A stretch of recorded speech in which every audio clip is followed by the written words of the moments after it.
الحمد لله رب العالمين والصلاة والسلام على أشرف المرسلين.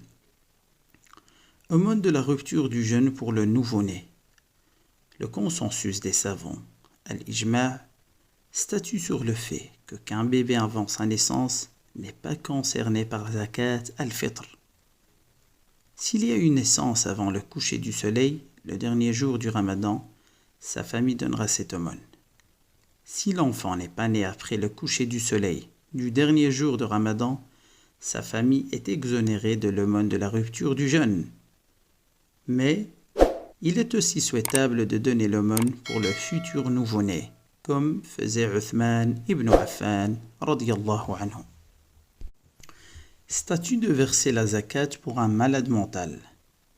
Le statut de l'acquittement pour la personne atteinte psychologiquement, selon l'avis des 4 écoles juridiques, pour la personne atteinte mentalement, sa famille doit s'acquitter de cette aumône de rupture du jeûne.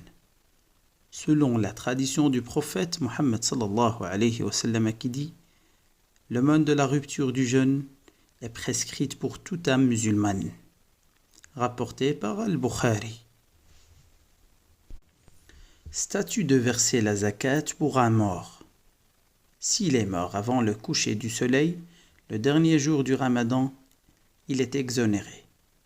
Mais s'il est mort après le coucher du soleil, le dernier jour du ramadan, sa famille doit verser cette aumône du jeûne.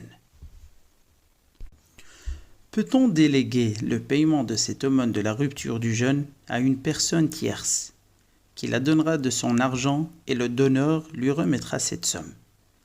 La réponse, c'est oui, yajouz, comme a stipulé l'imam Nawawi, l'imam al-Mirdawi et d'autres théologiens. Le statut d'envoyer l'aumône de la rupture du jeûne vers un pays étranger. Cette zakat al-fitr a pour fonction d'aider les pauvres et les nécessiteux dans les difficultés qu'ils rencontrent. Elle représente ainsi une sorte d'impôt de solidarité dont s'acquitte volontairement le croyant. Les savants sont unanimes qu'elle doit être versée aux résidents du pays. Sauf dans des cas d'extrême nécessité, cette aumône peut être envoyée à des personnes de la famille qui sont dans le besoin, dans des pays qui vivent dans la précarité et la pauvreté. Est-ce qu'on peut donner la valeur de cette aumône de rupture du jeûne en espèces? Vu le contexte actuel et la réalité de notre vie quotidienne, les savants musulmans ont statué sur le fait de donner la valeur de cette aumône en espèces, pour permettre aux pauvres de faire leurs achats et leur faciliter la vie.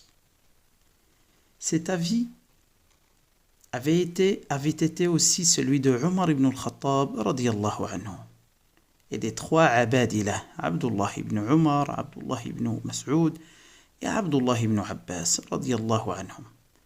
L'argument est que beaucoup de savants témoignent que des compagnons de notre noble prophète sallallahu alayhi wa sallam versaient la valeur de cette aumône en espèces. Le statut d'envoyer l'aumône de la rupture du jeûne par un virement bancaire ou mandat postal. Cette aumône de la rupture du jeûne peut être envoyée par tous les moyens disponibles, mandat postal, virement bancaire, transfert par société spécialisée. Au contraire, c'est la meilleure façon d'envoi express d'argent vers tous les coins de la planète en toute sécurité avec preuve d'envoi.